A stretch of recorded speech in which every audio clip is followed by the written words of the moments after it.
நீதிமொழிகள் அதிகாரம் 2. என் மகனே, நீ உன் செவியை ஞானத்திற்கு சாய்த்து உன் இருதயத்தை புத்திக்கு அமைய பண்ணும் பொருட்டு நீ என் வார்த்தைகளை ஏற்றுக்கொண்டு என் கட்டளைகளை உன்னிடத்தில் பத்திரப்படுத்தி ஞானத்தை வா என்று கூப்பிட்டு புத்தியை சத்தமிட்டு அழைத்து அதை வெள்ளியைப் போல் நாடி புதையல்களை தேடுகிறது போல் தேடுவாயாகில், அப்பொழுது கர்த்தருக்கு பயப்படுதல் இன்னதென்று நீ உணர்ந்து தேவனை அறியும் அறிவை கண்டடைவாய். கர்த்தர் ஞானத்தை தருகிறார், அவர் வாயினின்று அறிவும் புத்தியும் வரும்.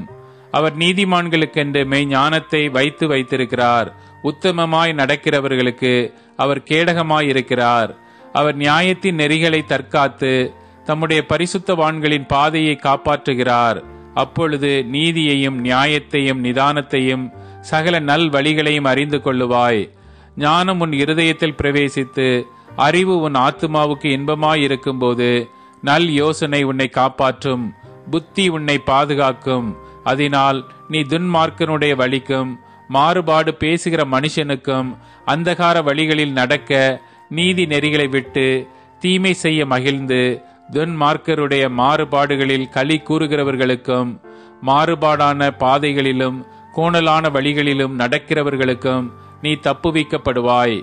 தன் இள வயதின் நாயகனை விட்டு தன் தேவனுடைய உடன்படிக்கையை மறந்து இச்சகமான வார்த்தைகளை பேசும் அந்நிய பெண்ணாகி பரஸ்திரிக்கும் தப்புவிக்கப்படுவாய்.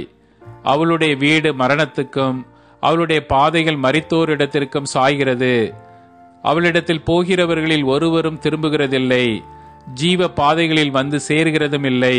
ஆதலால் நீ நல்லவர்களின் வழியிலே நடந்து நீதிமான்களின் பாதைகளை காத்துக்கொள்வாயாக. செவ்வையானவர்கள் பூமியிலே வாசம் பண்ணுவார்கள், உத்தமர்கள் அதிலே தங்கியிருப்பார்கள்.